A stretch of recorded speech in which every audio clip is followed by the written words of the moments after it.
दोस्तों नमस्कार, मैं हूं जितेंद्र कुठारी और आप देख रहे हैं बुलहल्ला। जैसा कि हम सब लोग जानते हैं कि पूरा देश इस समय कोरोना महामारी की दूसरी लहर से बेहद परेशान है। हर दूसरे या तीसरे घर में इस संक्रमण से संक्रमित व्यक्तियों की पुष्टि की जा रही है। पिछले 2 या 3 दिनों से देशवासी इस संक्रमण से हल्की सी राहत महसूस कर रहे थे कि इसी बीच में ब्लैक फंगस नामक संक्रमण ने अपनी दस्तक देकर देश और प्रदेश की चुनौतियों को बढ़ा दिया है। मध्य प्रदेश सरकार ने ब्लैक फंगस नामक संक्रमण से 50 से अधिक मरीज ग्रसित होने की पुष्टि की है। वहीं पर यह भी बताया है कि एक व्यक्ति की इस संक्रमण से मौत हो चुकी है। इस संक्रमण के लक्षण क्या हैं? प्रारंभिक तौर पर जहां तक ये पता चला है, ये बताया गया है कि ब्लैक फंगस नामक संक्रमण उन लोगों में तेजी के साथ फैल रहा है जिन्हें या तो कोरोना हो चुका है या जो लोग कोरोना संक्रमण से ग्रसित हैं। साथ ही वे लोग जिनमें शुगर की मात्रा अधिक है, यानी कि हाई डायबिटिक लोग हैं, या जिन्होंने कोरोना संक्रमण के दौरान आईसीयू में अपना इलाज लिया है, चिकित्सा प्राप्त की है। प्रारंभिक तौर पर ऐसा पता चला है कि इसके जो लक्षण हैं उनमें आंखों की रोशनी कम होना, आंखों में लालिमा, नाक पर काले धब्बे होना, चश्मा लगाने की जगह पर काले निशान, नाक से काला या लाल रंग का तरल पदार्थ निकलना, जबड़े में दर्द होना, असामयिक रूप से दांतों का हिलना, बुखार आदि चीजें शामिल हैं। वास्तविकता में इस बीमारी से कैसे बचा जा सकता है और आधिकारिक रूप से इसके लक्षण क्या है, ये सब जानने के लिए आज हमारे साथ हैं अशोकनगर जिले के नेत्र रोग विशेषज्ञ डॉक्टर वाईडी अग्रवाल। उनसे हम जानेंगे कि क्या है इसके लक्षण और क्या है इससे बचाव के उपाय। नमस्कार, मैं डॉक्टर वाईडी अग्रवाल, नेत्र रोग विशेषज्ञ SSMI हॉस्पिटल अशोकनगर आपसे रूबरू हो रहा हूँ। मैं आज म्यूकोरमाइकोसिस या ब्लैक फंगस के बारे में आपसे बात करूँगा। यह बीमारी घातक, जानलेवा है। यह उन मरीजों में जो कोविड-19 के मरीज होते हैं और जो रिकवर कर रहे हैं या ऑक्सीजन थेरेपी में हैं, उनमें डेवलप होती है। यह नासिका तंत्र, नाक से होती हुई आँखों को, मुंह को और दिमाग तथा फेफड़ों को असर करती है। यह खासकर उन मरीजों में जो जिनको डायबिटीज़ है या स्टेरॉयड या इम्यूनोसप्रेसिव है, उन पर ज़्यादा असर करती है।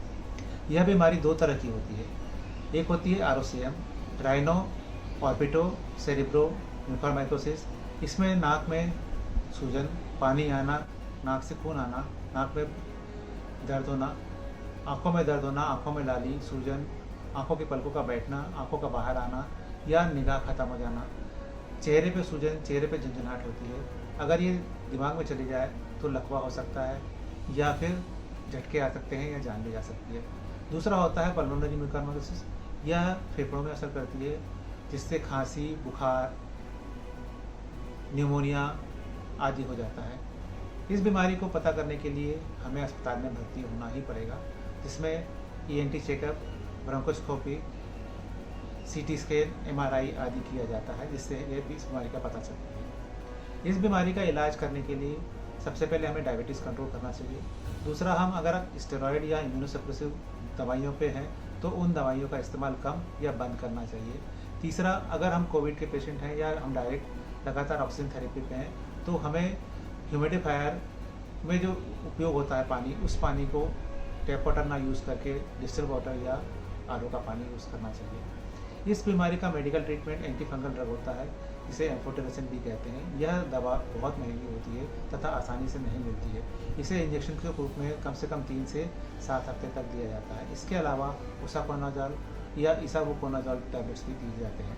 तीसरा, इस फंगस का असर आँख, नाक, लंग्स और जहाँ जहाँ पर बीमारी पहुँचती है उनकी कोशिकाओं को यह फंगस नष्ट कर देती है और ये नष्ट कोशिकाएँ वहीं पड़ी रहती हैं। उन कोशिकाओं को हमें सर्जिकल डिब्राइडमेंट के द्वारा निकाला जाता है। जैसे अगर आँखों में पहुँच गया है तो हमें आँखों को भी निकालना पड़ती है, या लंग्स में पहुँच गया तो लंग्स को निकालना पड़ती है। यह बीमारी जानलेवा है, खतरनाक है। अगर आप में किसी को भी इस बीमारी के लक्षण दिखते हैं तो आप बिल्कुल ढील नहीं करिए, अस्पताल जाइए, जाँच कराइए और इलाज कराइए। घर पे रहें, मास्क पहने, सोशल डिस्टेंसिंग मैनेज करें और सैनिटाइजेशन का बराबर प्रयोग करें। आप स्वस्थ रहेंगे तो देश स्वस्थ रहेगा। नमस्कार, शुभ रात्रि। तो दोस्तों, आपने देखा कि डॉक्टर वाई डी अग्रवाल ने विस्तार पूर्वक आपको बताया कि ब्लैक फंगस संक्रमण क्या है इससे बचाव के तरीके। शुरुआती दौर में अगर इस संक्रमण को पकड़ लिया जाए या इस संक्रमण के लक्षणों की जानकारी लग जाए तो इस संक्रमण का इलाज आसान है, लेकिन अगर इसमें हमने ढिलाई बरती या लापरवाही बरती तो इससे हमारी जान भी जा सकती है। इसलिए इस संक्रमण के थोड़े बहुत भी लक्षण होने पर आप तुरंत डॉक्टर को दिखाएं और चिकित्सा प्राप्त करें। लोगों में भी इस बात की जानकारी प्रेषित करें कि अगर इस तरह की कोई भी लक्षण उन्हें दिखाई दे रहे हैं तो वे तुरंत चिकित्सक के पास पहुंचे। आज के कार्यक्रम में इतना ही। मैं आज्ञा लेता हूं। नमस्कार, जय हिंद, जय भारत।